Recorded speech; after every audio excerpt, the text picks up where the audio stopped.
All right. Well, it looks like we're about 5 after, so we've got the recording on. So yeah, if you don't want to be recorded, you already saw the messages. Now's your time to jump off. But we'll go ahead and get started for today. Just confirm you guys are seeing the meetup slide.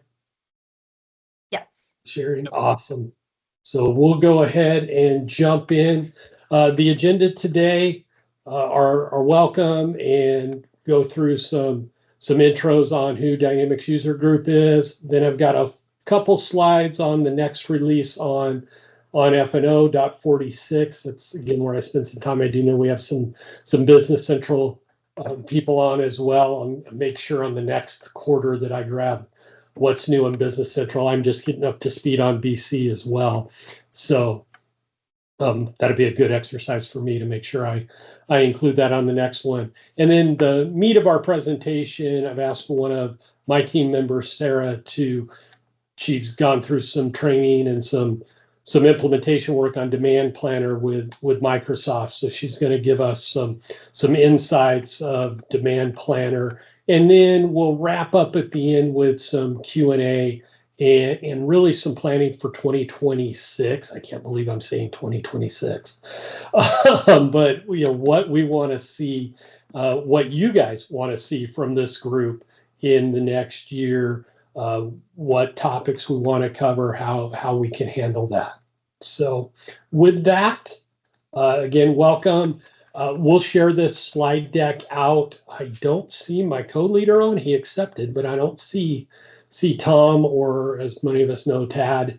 Dockstader is my co-leader, but you can email either one of us if you have any questions, any ideas, suggestions. And then we do have the site where you guys RSVP'd for this session, got the Teams meeting, our meetup group. So you can always put stuff in the discussion group there, see what's going on there. So it's kind of a welcome overview of the DUG group. So I'll let Madison from DUG kind of take these next couple of slides. Awesome. Well, hello, everybody. My name is Madison.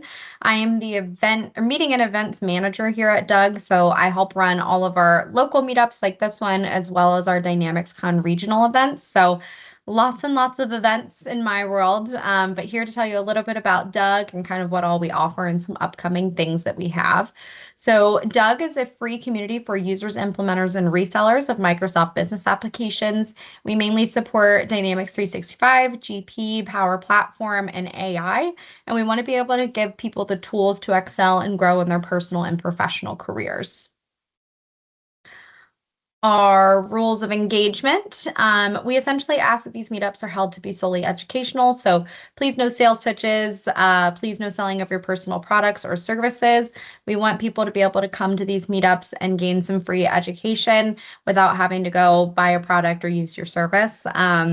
So please keep it educational as well as engage with your speaker. I know our speakers always love it when you ask questions and get involved with the speaker. So feel free to, I'm sure our speaker will tell you how they prefer, whether they want you to raise your hand or drop some things in the chat for them. We have some upcoming programs. So we have our free open online discussion forum that you can go and ask questions about specific products and the community will help answer. We have some conferences that I'll get into in just a minute. We have our YouTube channel where this video will be posted. So all of our virtual meetups get posted on there. And again, I'll drop the link to the YouTube video in the discussion board and the comment section of this meetup on the meetup page. And then we also have a mentorship program. So if you're interested in being a mentee or being mentored, we have a great program here at DUG. And if you're interested in getting involved, feel free to either check it out on our website or send me a message and I'll get you connected with the team. And next up, for those of you that have been around for a little while, you might be familiar with Convergence. This is a conference that is sponsored and kind of pushed by Microsoft. So they are the ones that really lead this. They are picking most of the content. And it's a great way to kind of hear what's coming next at Microsoft. It's going to focus on AI and Dynamics 365. This will be December 9th through the 12th in Miami, Florida.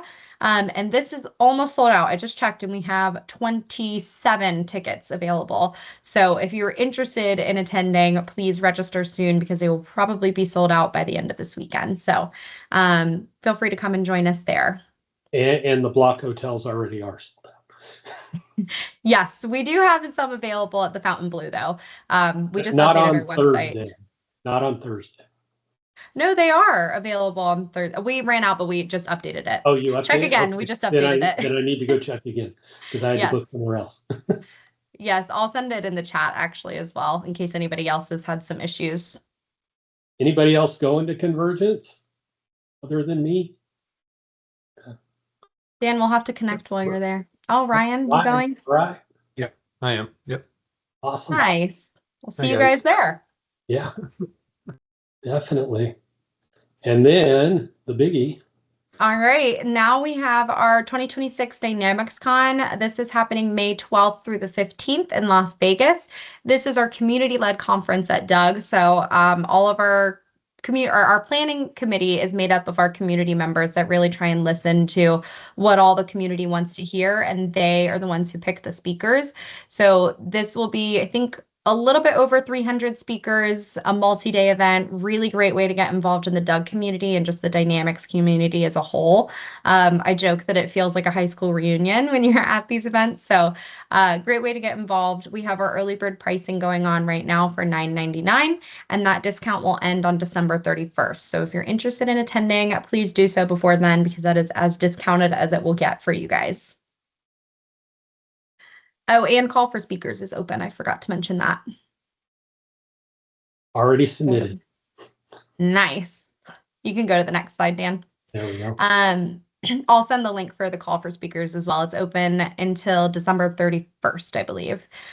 We have our 2026 DynamicsCon regionals that just got announced. These are a little bit larger in scope than our local meetups, but not quite as big as our conferences. So they're about 150 to 300 attendees. They are full day to 2-day events hosted all across the world in different regions. So we're going to Tampa, Florida, January 14th for our Southeast Regional. Pacific Northwest, we're going to Vancouver on March 20th, Denver, Colorado on April 9th, Toronto in mid-June. And then if you want to go to the next slide, we're going to Accra, Ghana in July, in case we have anybody on the call from Accra. We're going to Columbus, Ohio in August, Montreal in September, Germany in October, and Houston, Texas in November. So really excited to have all these announced. We also have sponsorship prospectus available. So if anybody is interested in sponsoring, feel free to get connected with me, and I will get you connected with our sponsorship team. And that is all for me. I'll pass it back over to Dan. But if anybody has any questions, please let me know and I'll be available in the chat. Hey, Thanks, Matt, everybody. Are you going to be at the Tampa one too? Oh, yeah, I'll be at all of them. I'm going to really be stalking you. I'm speaking at that one too. I'll just see a whole bunch of you in 2026. There we go. All right. Thanks, Madison. So we'll just jump in real quick to the next topic. And again, this is a small group. So, the whole key around meetups is networking and making connections. So if you guys have questions, anything while we're going through here, please let us know, jump off mute. So .46 is the release that's coming out here momentarily, just gone into preview, and generally available in December, and they'll start pushing it on you in February 26. I've got some links in here, and the link I like to point out, and I'm going to fire it up, see if I can actually get my browser to load. I don't know how many of you are aware of this site. I presented this site at a conference recently and had about 100 Dynamics customers in there, and nobody knew about this release planner site. So it's releaseplans.microsoft, and this is for everything Power Platform and Dynamics. So if you want to see what is coming in D365 supply chain, you can come out to this site and it will give you all of what they've announced they're working on, as well as what is in the plan stage, what's ready to try now, so it's in preview. Any change history, that's new. That hasn't always been there. And then stuff that's already been released will show in the archive. I like the try now. That shows me what's in my preview versions that I can go out and start playing with.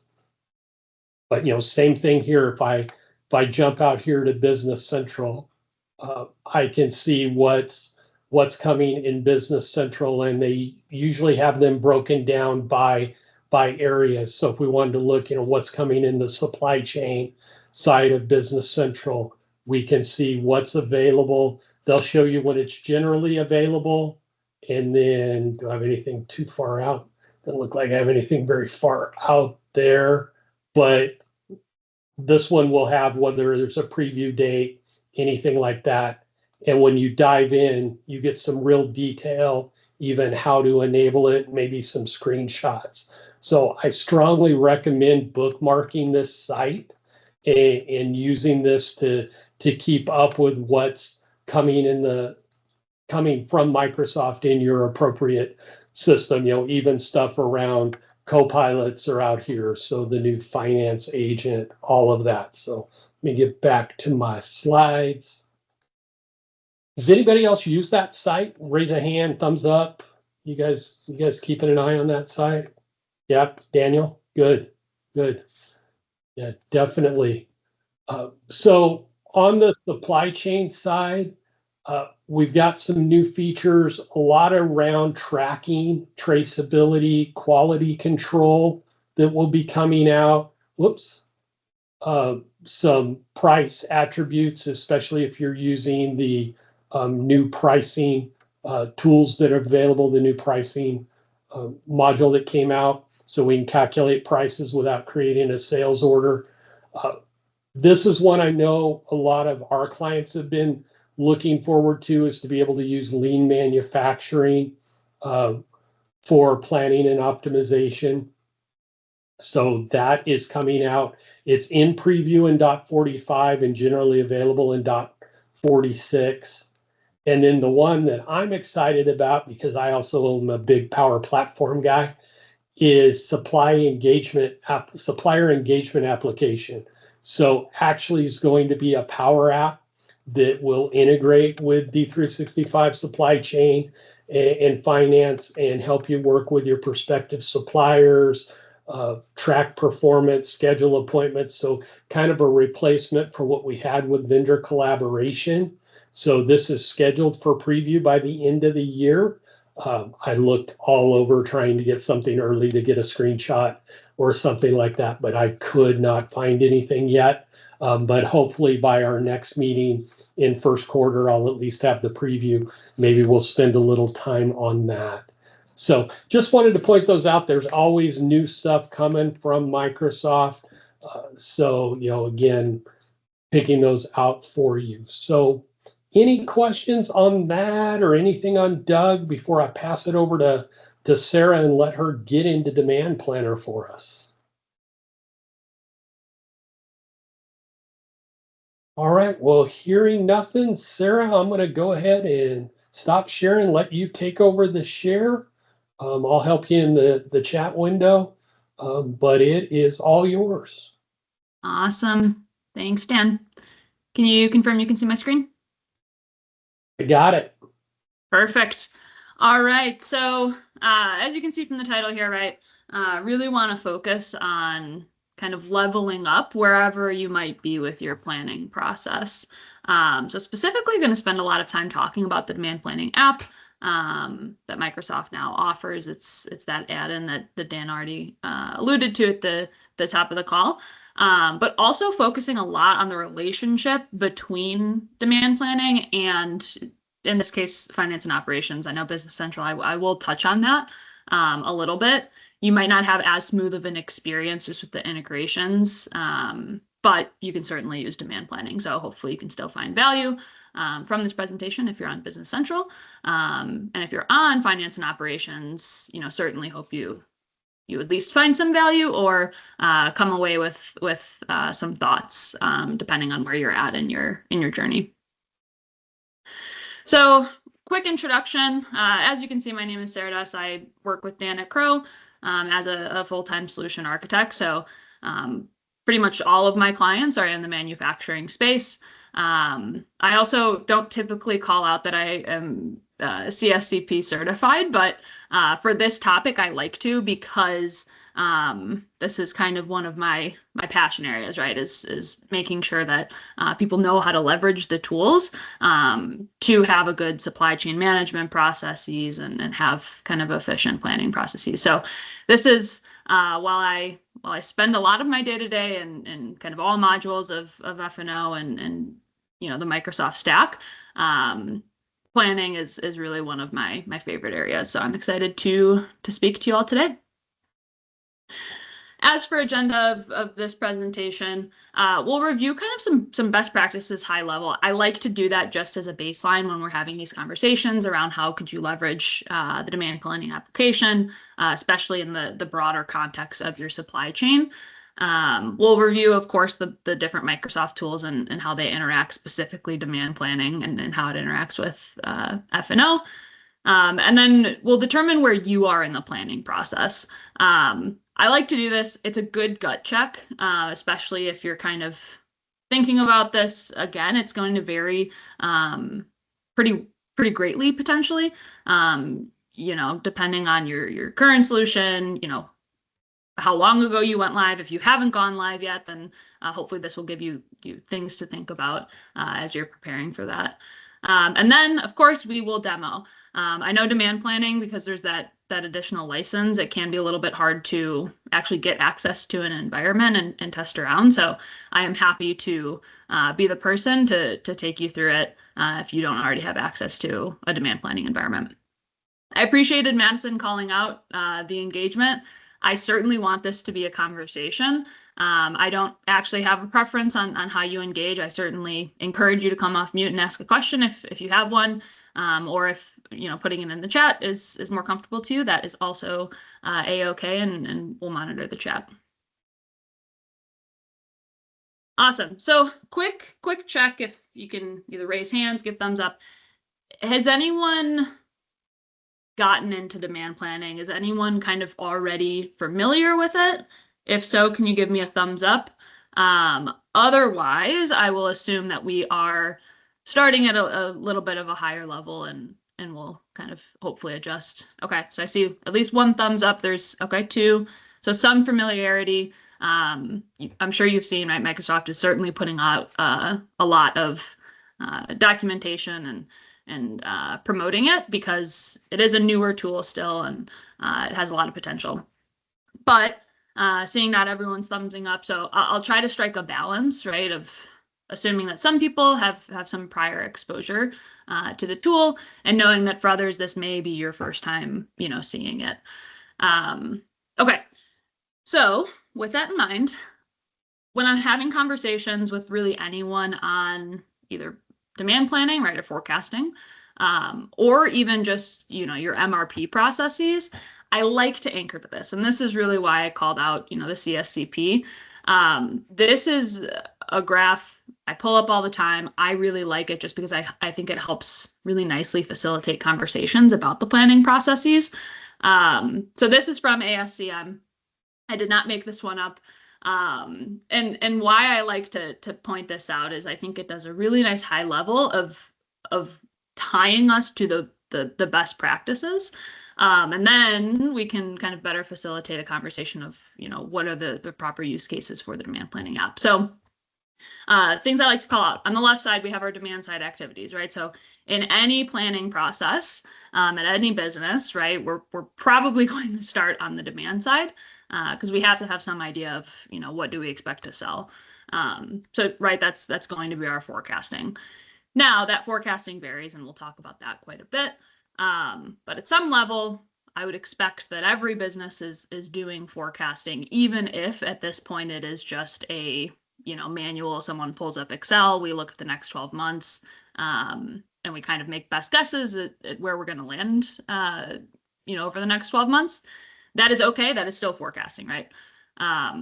And what we'll talk about, right, is how can we get kind of more savvy? What are the tools that Microsoft has to allow us to take something that may be on Excel and a manual process and get it automated and kind of much more sophisticated. But again, just like to call that out, right, your forecast is always going to feed your S&OP processes.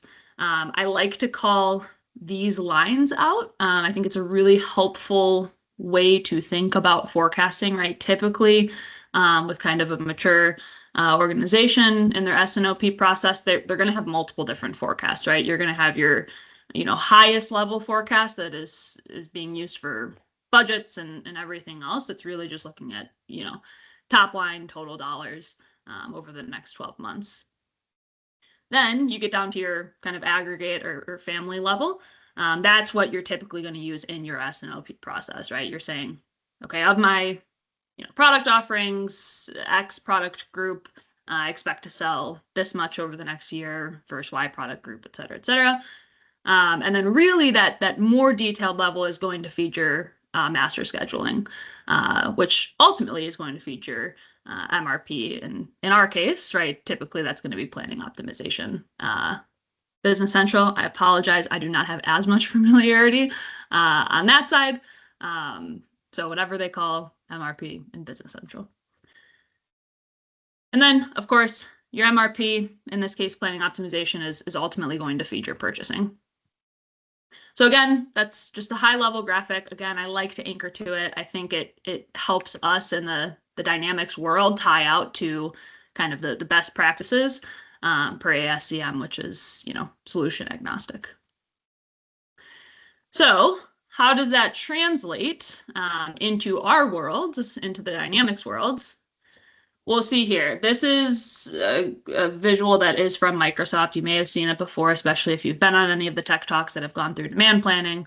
But I like it. I think it helps us anchor, right? You see demand planning, that is a tool that we're going to be spending most of today talking about. You can start to see some of the processes that it supports, right? It is really a forecasting tool that is an important thing to understand up front. Typically, right, we're always going to use that for forecasting that demand side activities that we just saw in the ASCM graph. Then when we saw those lines, right, with our different, forecasts, that's typically where I'm expecting it gets pushed to, supply planning with planning optimization / you're in F&O at this point. And then, of course, on the execution side, that's where we are using F&O, right? We're using warehouse management to, pick raw material. We're using production to produce and ultimately produce our finished good that we are then selling and becomes demand for the future. So again, those are some of the key tools. And then this next slide kind of brings you through the life cycle. So this we will anchor to quite heavily in the demo. Right, we start up on this top with the demand planning application that we're going to be talking about today. I'll talk about the different inputs that we can leverage in the demand planning app. We'll kind of go through the life cycle of, creating a forecast, updating a forecast, what it looks like, what the experience looks like. And then this is a really key understanding of the life cycle is the expectation is typically you're doing all of your forecasting activities in demand planning. And then you're pushing it to finance and operations to ideally, right, run planning optimization against. So that's how you're getting your full planning life cycle, right? You're understanding your demand, you're planning for your demand, and then you're executing against that plan to make sure that you're, limiting stock outs and you're not overproducing and carrying additional inventory that you don't need.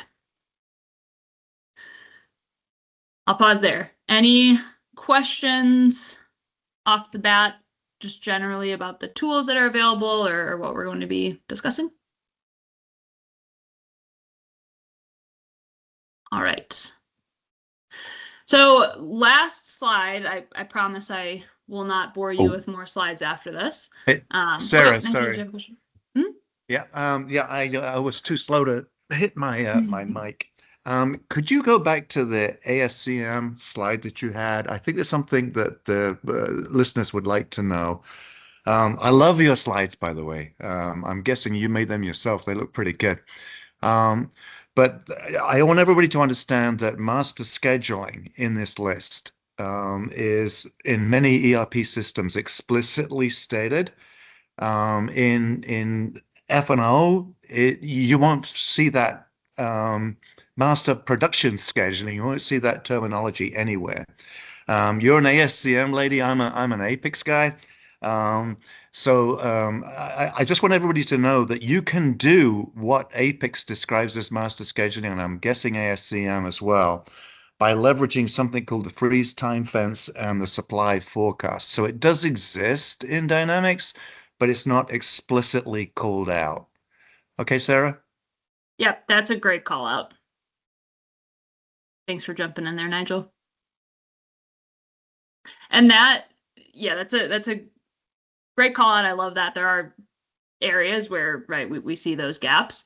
And that's part of the reason why, candidly, I'm excited about the demand planning up. I think, Nigel, to your point, like there's areas that Microsoft for master production scheduling, they're not explicitly calling out.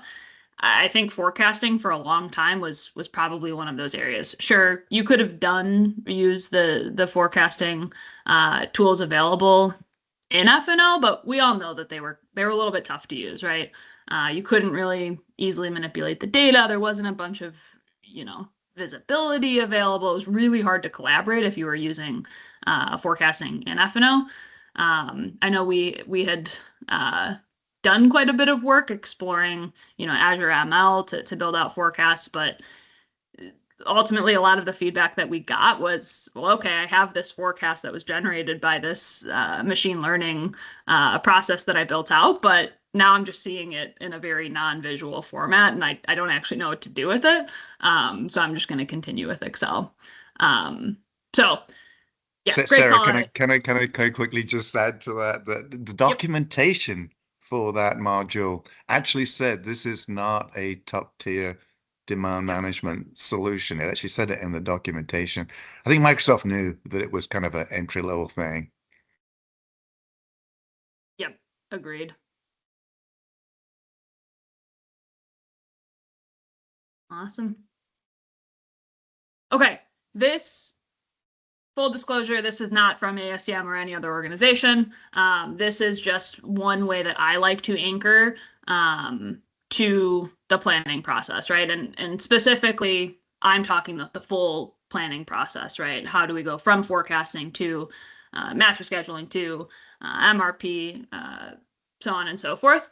And I see people all over the board on this, and that's completely fine, right? If you're a user and you touch the planning process at all, I like to use this as an opportunity just to check in and try to do a quick self-assessment on where you think you are, right?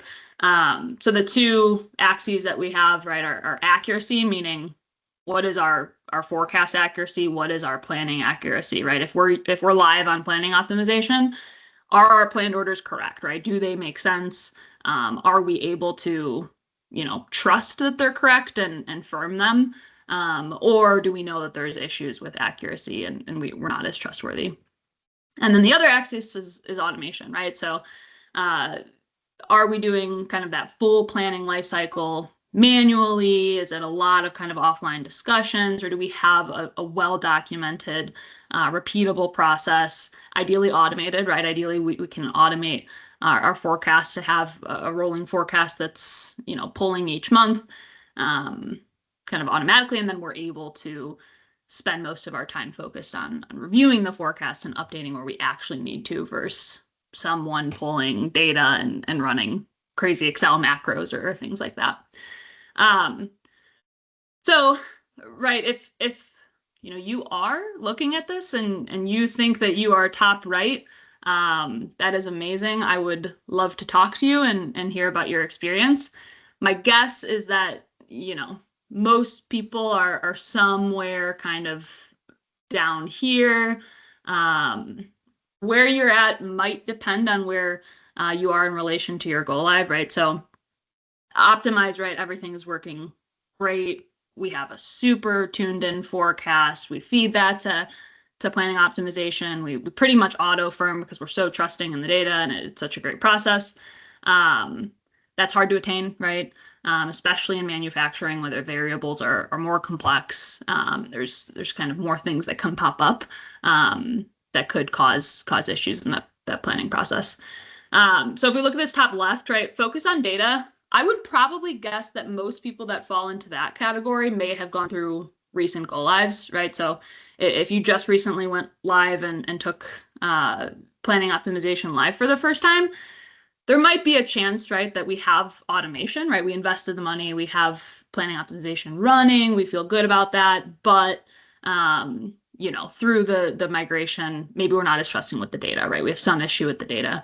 Same thing with demand planning. I'm going to guess as most people start using demand planning up first, we get some big wins right off the bat in terms of automation, right? We can run our forecast monthly or whatever our rolling schedule is without having to do the Excel macros, but our forecast may not be as accurate up front, right? Because we're just starting, maybe we're doing, you know, the more simple models. And as we go, we learn more data sets that might help us tune in that forecast a little bit. So that's where if you have that high automation, low accuracy, the recommendation, right, would be focus on your data, focus on your inputs for forecasting and planning so we can improve the accuracy there.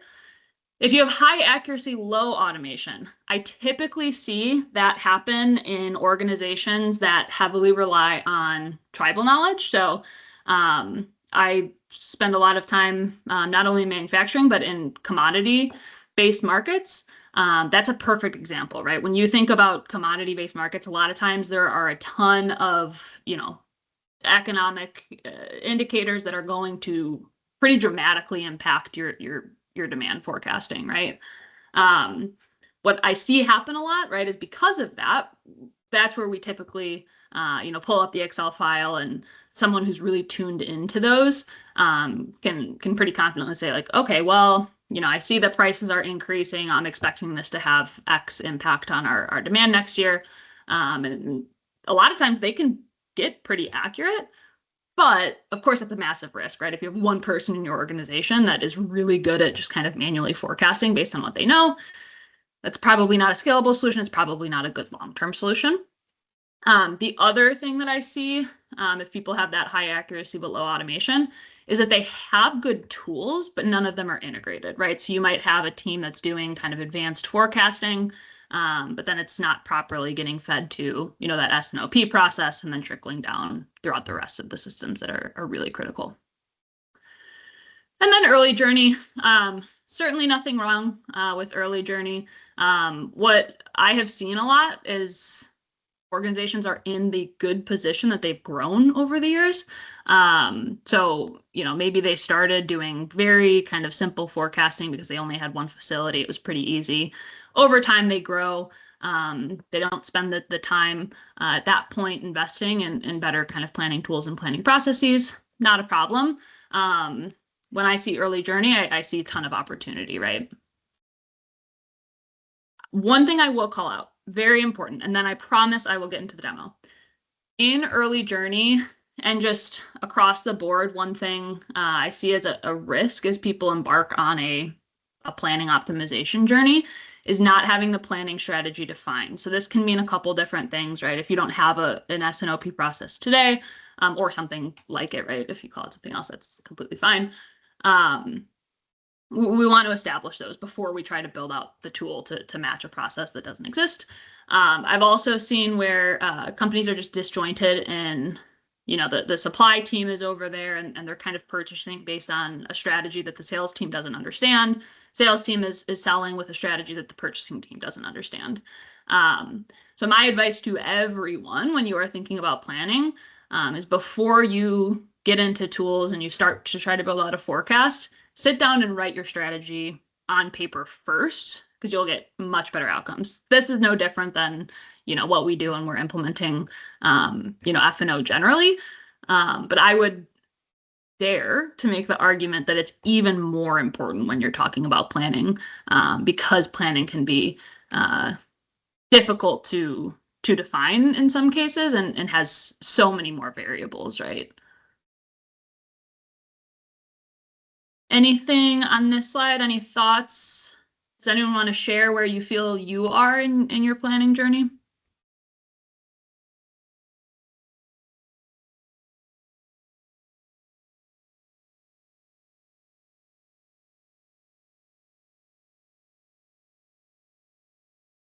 All right. Well, I will go ahead then and actually get into the tool. Just so everyone knows, in this next section, I'll be focusing mostly on demand planning. So we'll go through kind of the top line. And then I'm sure you guys can all use your imagination on what you would do in terms of executing planning optimization once you get your forecast and then load it back to F&O.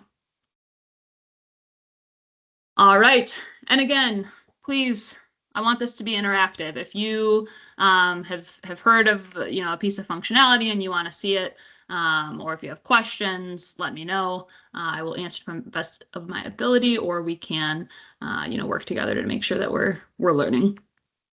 So this is the demand planning app. This is just in one of our kind of generic environments.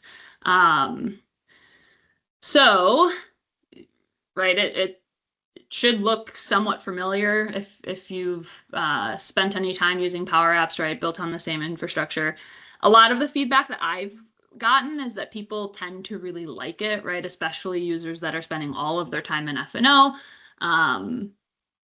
Really like looking at demand planning, and we'll see some of the kind of visuals that are really nice and easy to work with that tend to get a lot of good feedback. But as we're thinking through the life cycle of forecasting and how we generate a forecast and how we update a forecast and how we test different forecasts, I like to kind of think of it. You kind of start bottom up on the navigation pane here. So down at the bottom, you see data management, right? You are going to have to start with an import. This is one area off the bat I'll pause and we can talk through. So for imports, I would venture to guess, and I don't know, this is not data that I have, but I would venture to guess that most imports are probably going to come from F&O if it is an organization that's implementing demand planning that's on F&O. The hookup is really easy. Like, it is as simple as you click Microsoft Finance and Operations, you give it a name, right? Test. You copy in your URL, and then there's like 2 clicks after that to get your data from F&O into demand planning for the first time. Very, very easy. It takes maybe 10 minutes to set up for the first time. So because of that, I think a lot of people will of course leverage that. A couple call outs. Just because using F&O is easy does not mean you have to use F&O. You could see there I selected F&O, but you can import from a CSV file, Excel, data lake. I'm sure that is going to be very useful to a lot of folks. And there's actually some more. Let's click the more button.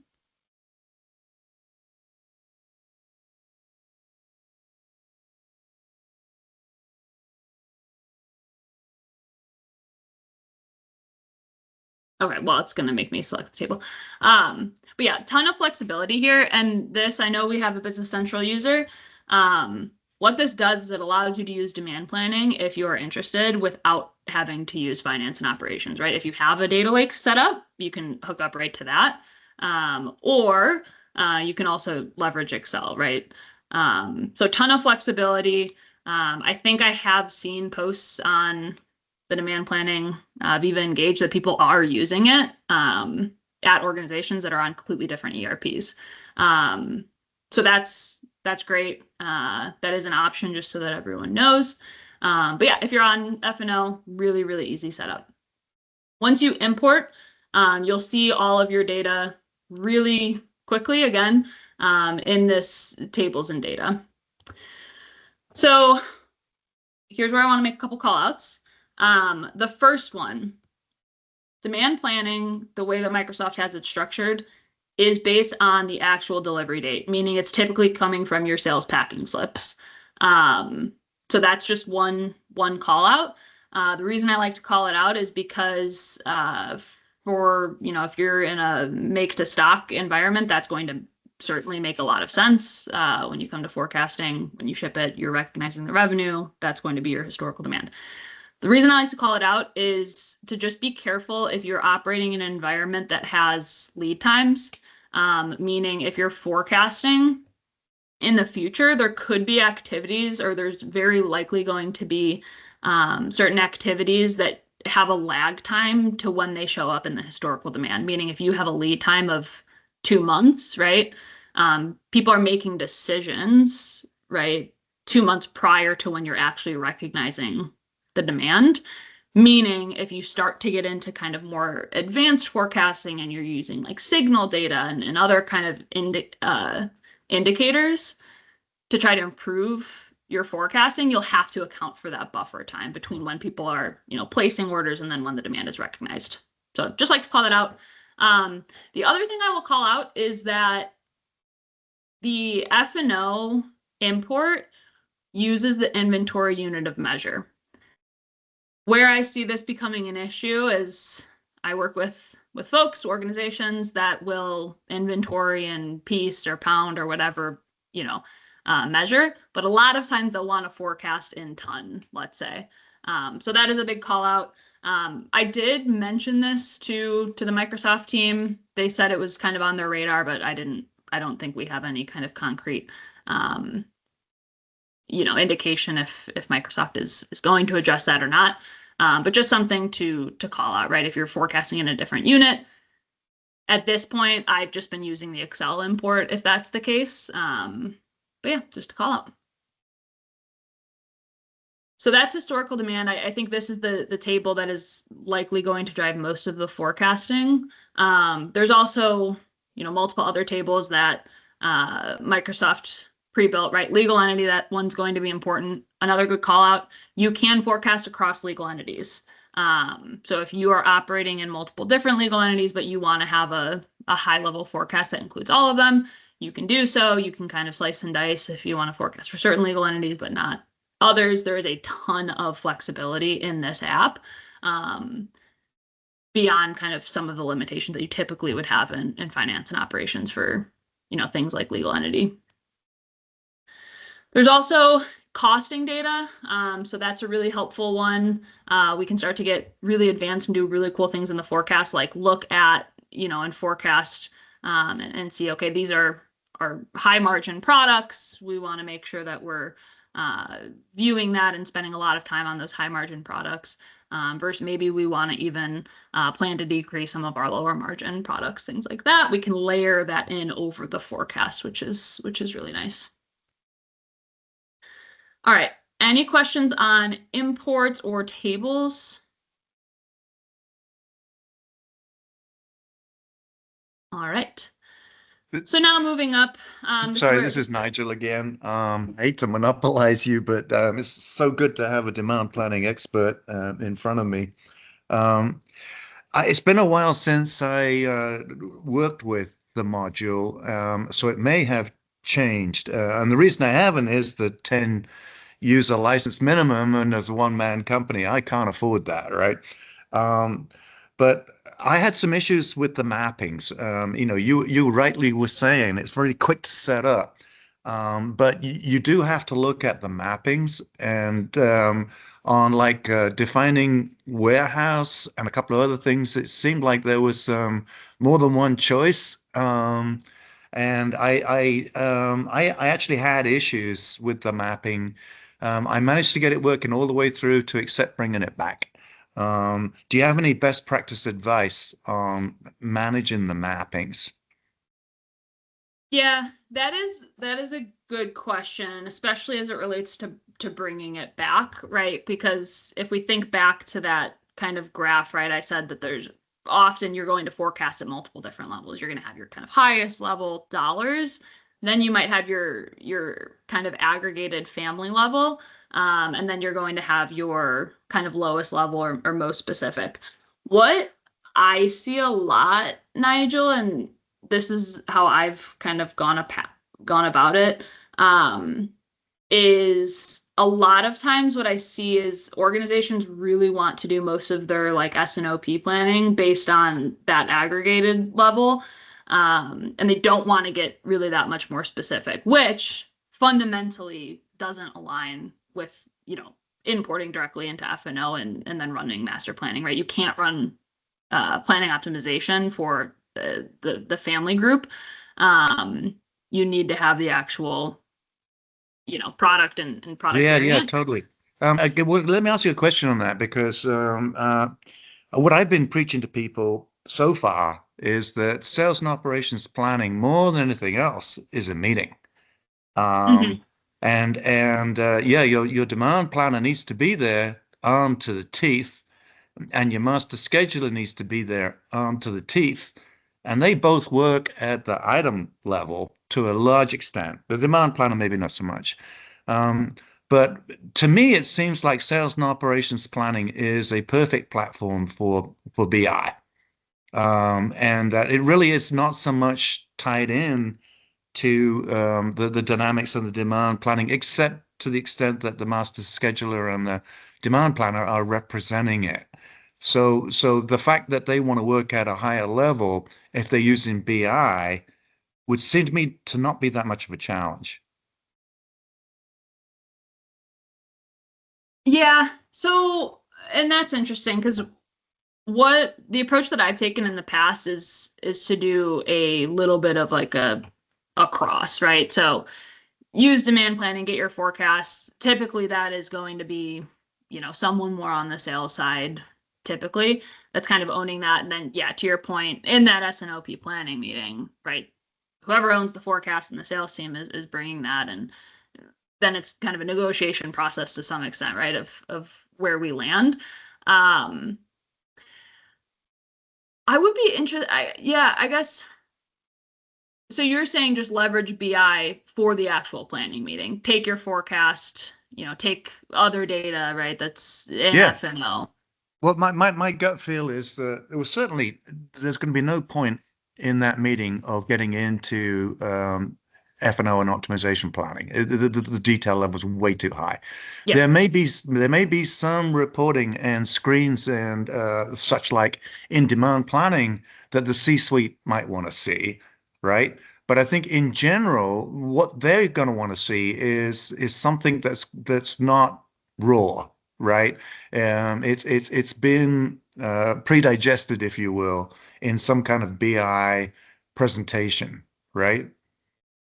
Yep, that's fair. So yeah, what we've built, I love using BI to help bridge the gap, right? We all know, like, looking at, the planning optimization data directly in F&O, it can be hard to make the kind of decisions that you're describing, right? The C-suite doesn't want to look at, like, a lot of net requirements or anything down to that level.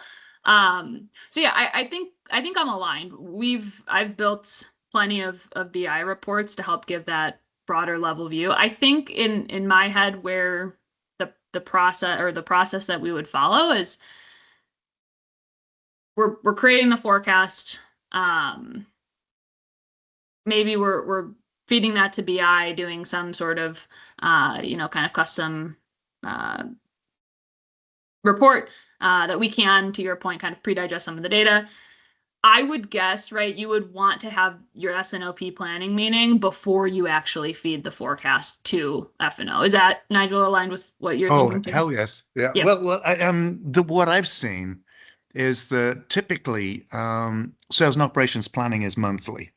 Mm-hmm. And your forecast, I kind of like weekly, right? Mm. So they may be working under terms that came out of the sales and operations planning meeting during the month. But I think those two schedules are they're intertwined. But I think the sales, the demand planning is probably more frequent than the sales and operations planning. Yeah, that's interesting. I've seen a lot of monthly planning and monthly forecasting, that is. But But yeah, that's certainly going to vary by industry and even, user and organization.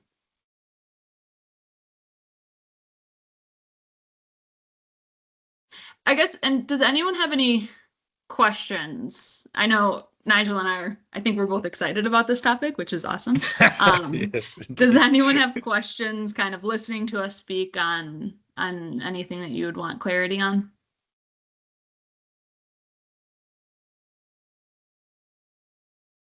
Awesome. One other thing, and Nigel, I don't know if you've experienced this. A lot of times people do get excited about demand planning and what you're describing, right? The forecast is one thing. The forecast is really just going to show you your expected demand over the next whatever time horizon you're looking at. What I tend to see, and I think this is largely what Nigel is doing a great job at pointing out, what I tend to see is a lot of immediate questions on can we get some of that data into demand planning and basically use that as the tool. So Nigel, I'm glad you called that out because, right, that's not typically recommended. Microsoft was pretty clear in their documentation of this is a forecasting tool, and you don't really want to be, putting things like supply data or production data into your forecasting tool. So I think to Nigel's point, that's the perfect application of a BI report where you can pull in, here's kind of the forecast that we're thinking of, I'm going to layer in some, production data, layer in some supply data, to get a little bit more of a holistic picture. And yeah, Nigel, we're completely aligned. That is what I've been kind of recommending and pushing. Keep forecasting, keep F&O for your transactions, and then build some BI reports to get better visibility across. Completely agree. And if I can reinforce that a little, what sits in between demand and supply is inventory, if you think about it. Inventory and capacity to a certain extent. And the way I like to describe it is that when you have demand not meeting supply, especially over seasonality, you've got two choices, and everything in between. One is what I call a chase strategy, where you're basically you're keeping absolute minimum inventory, and every flex in sales, you're flexing your capacity, and you're exactly meeting that demand. That's chase. And the other extreme is level load. If you think of like fireworks manufacturers, right, where they're making it at a constant level, but the demand is very not constant, and you're flexing inventory rather than flexing capacity. And to me, the sales and operations planning meeting should be focused on where are we on that spectrum for each product line, right? Not each product, as you pointed out, for each product line. Where do we want to be in terms of building ahead for inventory and flexing capacity? That to me should be the focus of the sales and operations planning meeting.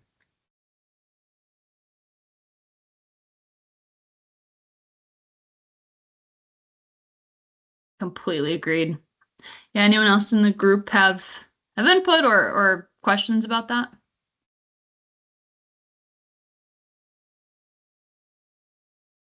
Awesome. And forgive me, Sherry. As you rightly said, I'm very passionate about this. You're doing a fantastic job. This is probably the best job I've seen so far of putting demand planning in the right perspective. Thank you. Awesome. Thank you for jumping in, Nigel. Awesome.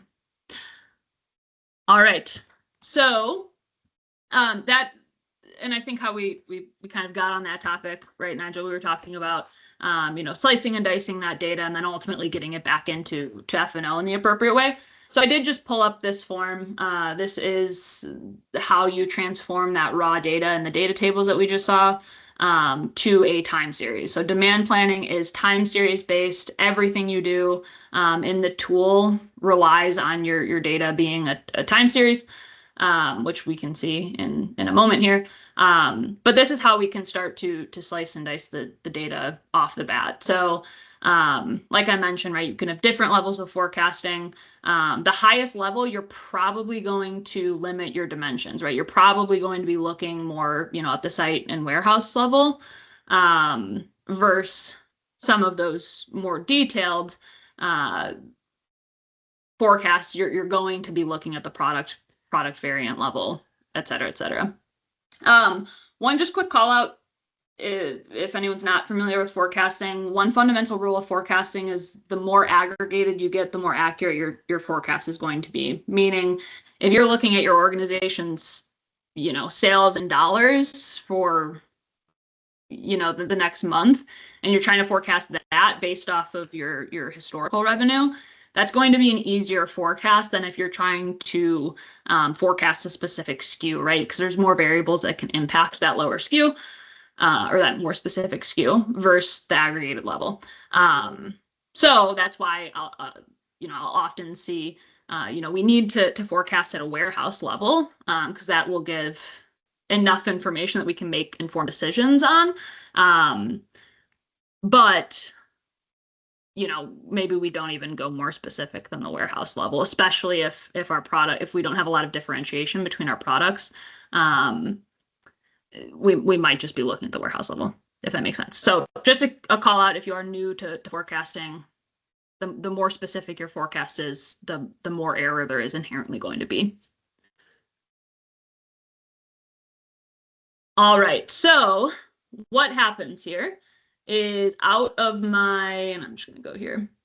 Once I set up the transformation, right, that takes that raw data, puts it into a time series, now for the first time, I can actually see a time series. So let me find a decent one. Let's look at this. So I'm just skipping past the setup because we already looked at that. And then I'm going to the jobs. I can start to see my output time series here. So if I click in here, I can see my historical demand over time in a time series. This is where I start to get generally, or at least in the past, have gotten good feedback with how people view the demand planning app and how they interact with it. I've typically gotten good feedback that in terms of like usability. So just to orient everyone, right, this is of course going to be your time series graph. It's a line graph. You can see, right, we have historical demand dating back to January of 2020.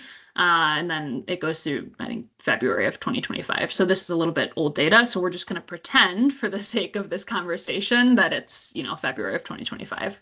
We're going to travel into the past a little bit.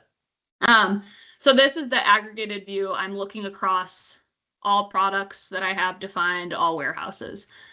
Now on the bottom, I can actually see my data in grid format. And if I start to click down here, you'll see that my time series up here updates to show what I'm clicked on. So in this case, I'm looking at this product C001 in our Indiana site with a width of 46 inch. I can, select both of these and I can see, okay, here's my historical demand at any given month for both of these.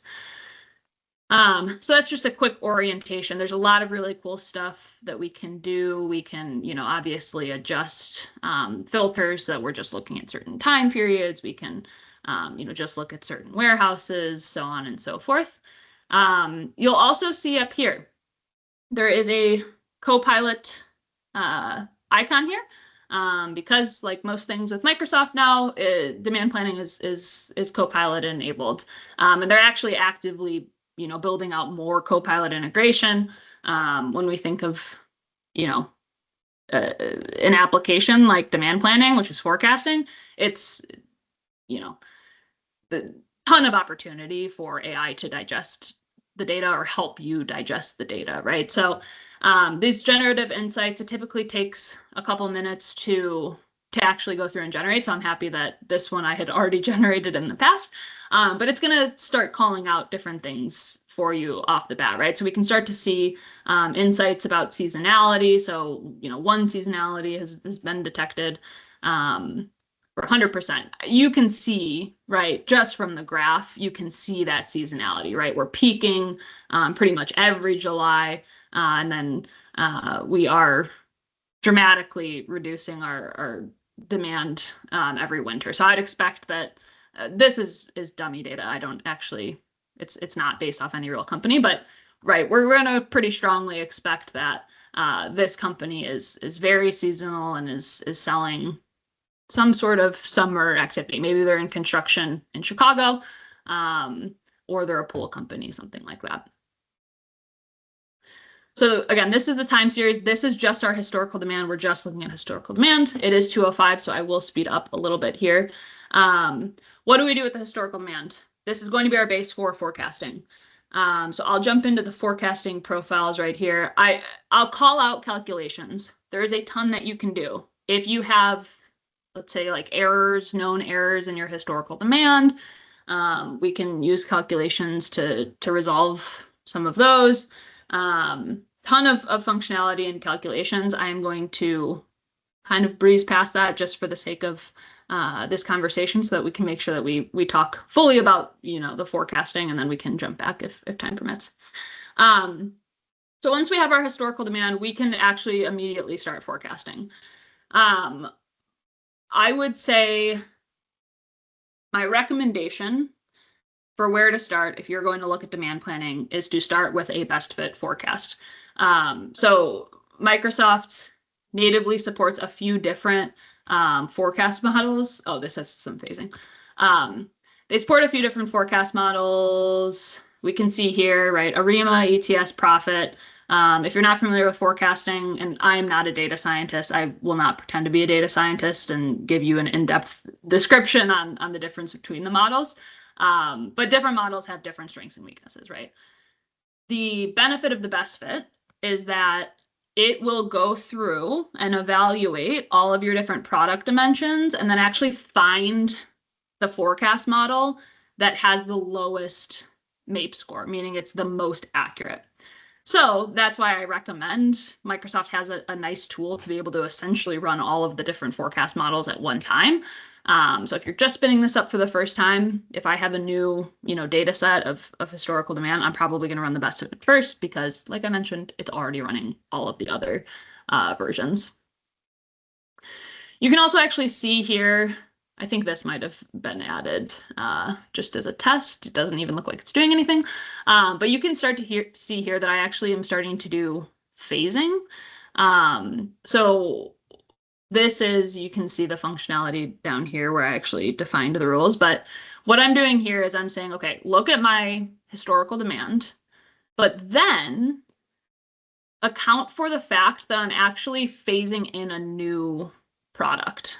So this is really helpful if you are, say, you're retiring one product and then you're spinning up a new product. You expect your customers to transition from the old legacy product that's being sunset to the new product. This is a perfect example of when you would use phasing, right? So you can phase in this new product and then you can phase out or sunset.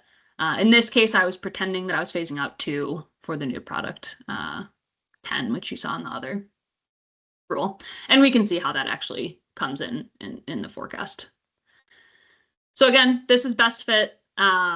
This is really the setup. It's really simple and easy to set up for the first time. Once you run the job, again, this is dummy data and it's quite old. But this is probably when I was first testing out some things. One really nice feature, once you run a best fit job, you can actually click in and you can see the explainability. So you can see the MAPE score, the mean absolute percent error. It's really just the difference between what the forecast produced and what you actually sold. So what the tool is doing is it's actually going in on the back end and it's saying, okay, I'm going to pretend that I don't know my January 2025 data. I'm going to use my forecast model to forecast January 2025. And then because I actually knew January 2025, I can compare it. So that's how it's getting the MAPE score. These are really low MAPE scores. This is a highly accurate forecast. I would be surprised in the real world to see, MAPE scores like this with, a first run of a forecast without any type of smoothing or anything. This is really accurate. And you could see that, right? From the data that we saw, it was very predictable. It was very seasonal. We were seeing like a little bit of growth each year.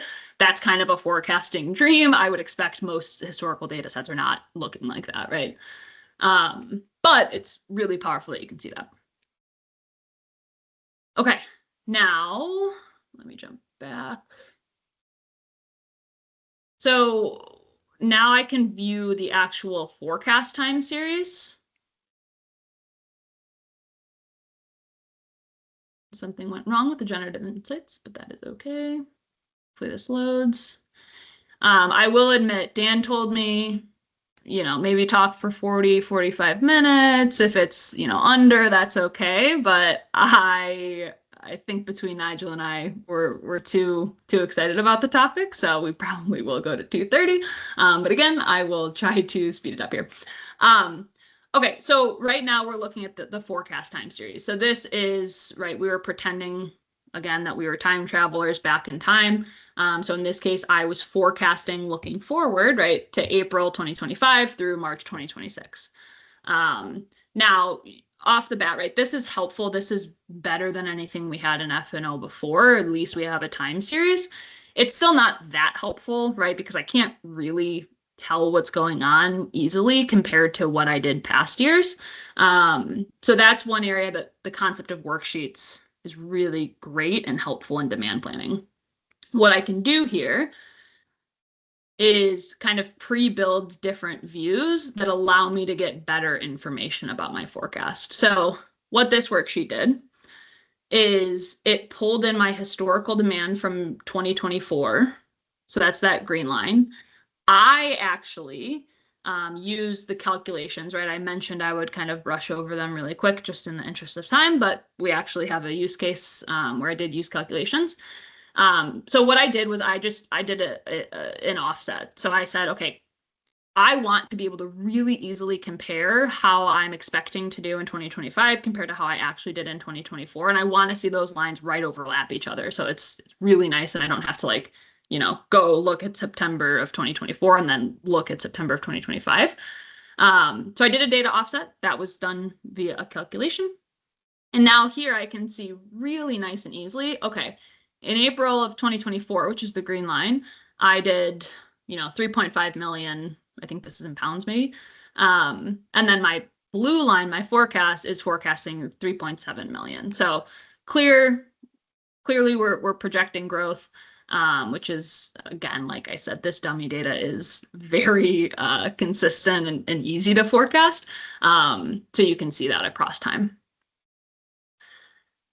So that's worksheets. There's a ton that you can do in worksheets. Let's see if I have some good examples.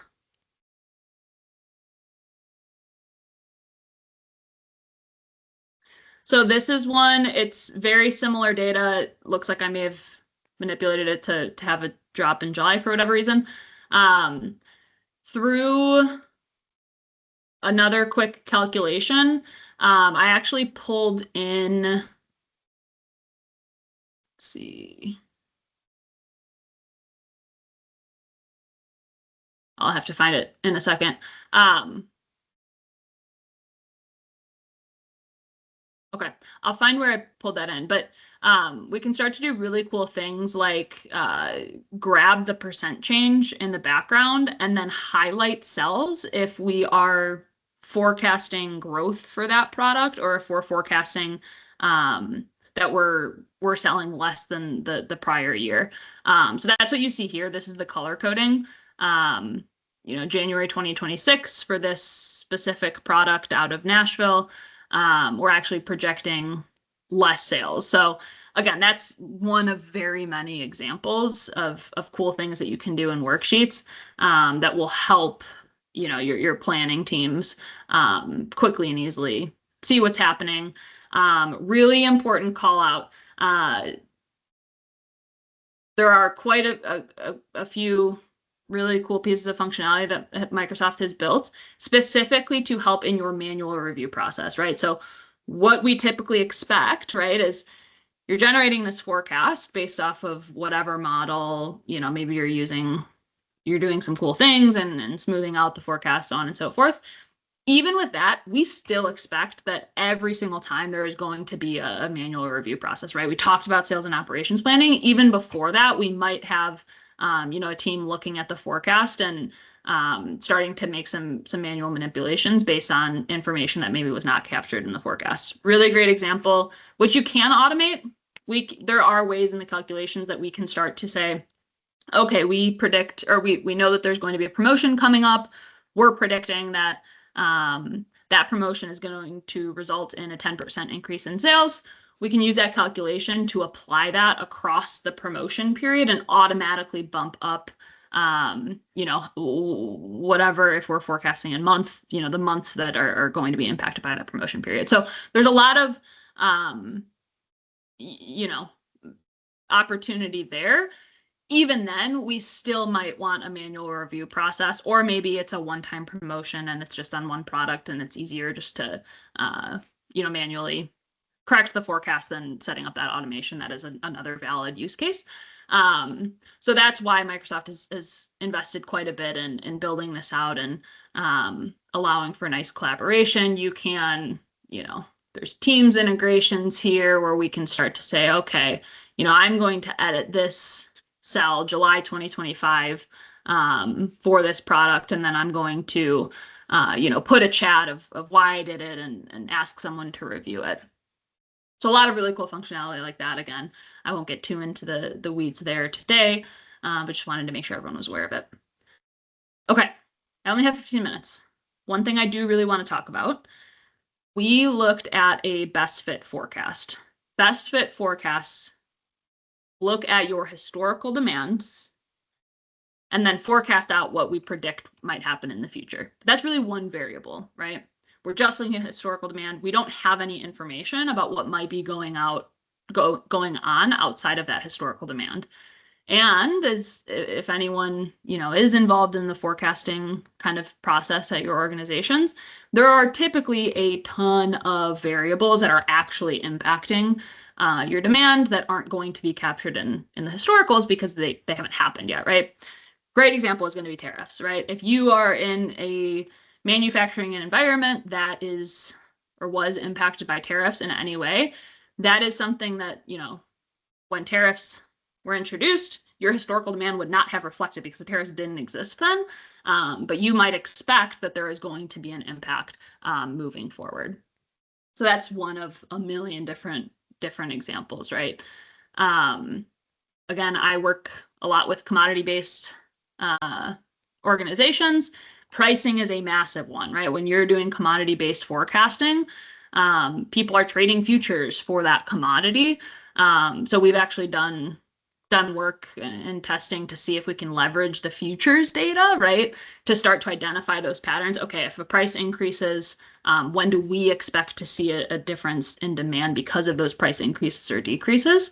So ton of opportunity there. I will warn everyone, if you are getting into this type of forecasting, I'm not a data scientist. I probably would recommend you talk to someone that is at least, you know, data science savvy, because you don't want to get into a situation where you're using, you know, some macroeconomic indicator, and you get a forecast and then you act on it. What I'm cautioning you to not do is run a forecast with some signal, and then make a large decision for production or procurement based off of that without making sure that it's valid. So all that to be said, right? If you are operating in one of those organizations that has a lot of variables impacting the forecast, that's where that tribal knowledge typically comes in. Microsoft is building out and investing a lot in tools to help you automate that. So if we go back to the forecast profiles, I don't actually think we have a good example in this environment, but we can at least walk through it. There is this new forecast model. You'll see it's called Forecast XG Boost. It's still in preview, but I think it's being released GA in the next in the October release, or it might still be in preview, but it's production ready. What this allows you to do is it is a more sophisticated forecasting model than anything that's, you know, available like ETS, Profitorama, anything on the best fit side. This is a decision tree based forecasting model. Again, I'm not a data scientist. I'm not going to pretend to be able to walk you through the nuances of, you know, decision tree forecasting, but it will pick up a lot of much more nuanced patterns in your historical demand than one of those, best fit models can. So that's one thing off the bat that's exciting about XG Boost is it may lead to better outcomes if you choose to use it. The other very exciting thing is that you can load signal data. So we can, not anything could be a signal, but depending on, what industry you're in and what type of goods you're manufacturing, there's likely going to be different signals that are, potentially relevant to you. You have to, of course, convert it to a time series. There were quite a few limitations. I'll be very candid. When we first started using Signal, it's in preview. It was operating like we would expect with things in preview. We're still working through, Microsoft was still working through some of the bugs, and it was a little bit difficult to use. It's improved a lot in the couple months that I've been working with it. And then the other really exciting thing, at least to me, it might not be exciting to everyone, but in the October release, so it's being actively rolled out to the different regions right now over the next couple weeks. They're going to support forecasting with multiple signals, which is exciting, right? So, I talked about commodity-based forecasting. That might be one piece of the puzzle, but maybe, the consumer confidence index is really important and is actually driving a lot of our fluctuations that we see. So being able to layer in multiple signals, I think opens a lot of opportunity. And then the last thing that I'm really excited about is right now, if you are using that forecast with signals, there's no explainability. So I showed with the best fit model, you could see, okay, here's your MAPE score. It auto calculates for you. I can really easily see like, okay, this is valid. I'm interested, or I'm way off. This is not a good forecasting approach. I need to rethink it. And then next release, Microsoft is building out some explainability for forecasting with signals, which is very exciting. Okay. That was a lot. We have 8 minutes left. I think, Nigel, you being here, I got really excited, so I really jumped in there. But want to take a moment because I know a lot of that was you did the same for me, Sarah. Does anyone else have any, questions, comments, concerns? Is anyone interested? Did this kind of spark anyone as, we don't do forecasting, or we do forecasting in Excel right now? This is interesting. I see we have a hand raised, Jean.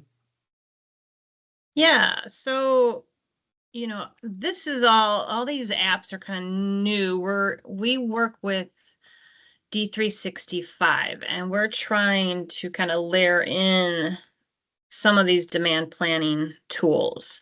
So with this, is this something that we would download and purchase separately to kind of like use with our system right now? Yep. So let's talk about that. The one I will say hurdle to using this for the first time is there is an additional license that is required to use demand planning. So if you're on D365 right now, if you're using finance and operations, a lot of your users probably have the SCM license. Demand planning requires the SCM premium license. I don't know, Dan or Nigel, if you guys remember when they rolled that new licensing structure out. I think it started, well, it came out about a year ago, and then it started getting enforced about 6 months ago. Yep. Oh, and it has a 10 user minimum as well. That's the big thing about it. That's insane to me. I'm sorry. And it can be combined with finance premium to hit your 10, but you still got to have 10. So When you say it can be combined with the finance premium? So there's if a finance premium SKU as well that is mainly for the business performance planning solution they have. And my understanding last time I took to Microsoft is as long as you have 10 premium users, it could be 5 finance, 5 supply chain, you hit the 10 premium, but they could have changed that since they told me that. But there's 2 different premium SKUs. So there's premium SKU regular SKU, team member, machine, attached, all those different SKUs. This premium's the higher level. Would Yeah, that be I- at a company level or Yeah. because we're broken down, we have like the corporate, right? Our corporate, parent company, and then we're kind of split off into these multiple companies within that using the D. So could we split that amongst the companies then? It's Yes, user it- licenses. It's how many demand planning people that you have across your license. Yeah, it's not per legal entity, it's just per license with Microsoft, per license company. But I would say there's probably, I don't know, 60-70% of people using F&O that have one demand planner. I think Microsoft is completely missing the target with a 10 minimum. Yeah, I because for me, like I'm just the one for my companies. The and then perfect we've example. got- Now, yeah, my we've got- understanding is last I checked, it's like 300 a month. Yes, So like 3,600 a year for each user, but that's 36,000 as a minimum. And for one user, if only one user's using it. well, it's, to do the math, it would be 90 per month because it's 300 over the 210. So you don't need the 210 supply chain license. You need Yeah, the correct. 300. Yeah. Assuming you've So- got that premium, right? Yeah, so it's a $90 price difference for those 10 users. In addition to what we have now, it would just be Right. additional $90 per Yeah, user each month. I would love if they tiered it, right? A one user license costs much more, right? But it's just for one user. And then it goes down with the number, but we'll see. But I'm trying to think, like, if you're saying you can combine it with the finance, because we have probably maybe a couple other people, like I'm sure multiple people across other companies that use the tools, Right. for Then their you did, forecast. you may be absolutely be on the target. So Yeah. maybe that could Again, be is do you need the financially. premium So license who or would not? who would we talk to about that? Is there a point person? Your partner should be able to work through that with you. Do you have a partner that's supporting you on Dynamics? What do you mean? So who helped you with your implementation, or you guys? Are you, Oh, you mean as far as, well, we've got people that were, I don't know. I mean, I don't even know if there's people that work within the company. I don't know if we had contractors working with us at the time when we first. yeah, they- so, it's Yeah, gonna So a lot depend of who you companies bought were your- already using D365 and then they've just kind of rolled out, whoever wasn't using it, So it's going to be whoever you bought your license from. So you could have bought them directly from Microsoft through an EA, or you might buy it from a partner that buys it on what they call CSP, Cloud Solution. So whoever you license through should be able to help you through that because they'll know what license you currently own, what an update would be, things like that. and is there training involved in that when you purchase the license, these add-ons? No. There's a fair bit of material online, Gene, including YouTube. Sarah did a fantastic job, but Ann Krupke has some very good presentations on YouTube related to this. There you go. I called out that Microsoft did improve their documentation a little bit over the past couple months, so it's still not perfect, but it's a lot better if you read their documentation. Okay. So where's that? But at? I honestly, I think getting help from somebody like Sarah, what I loved about the way Sarah did this, she talked a lot about the real world, not just the software, and how you can leverage this for a business. And I don't think you should go into this without that kind of, unless you're already highly educated, get help. And I loved her point about the data scientist, right? If you want to do something serious with this stuff, that is the way of the future. Data scientists who know and understand how to interpret data. Yeah, I'm not being able to click on, if that's a link. I'm not No, able to click on because that's just on the PowerPoint or on it. the video. but we'll upload it. If you go into YouTube and you just search on demand planning, you will absolutely come up with a fair bit of stuff, and also Microsoft documentation. If you go on to the Microsoft Learn, there's a new hub that is basically a launching point for all kind of education. I appreciate that.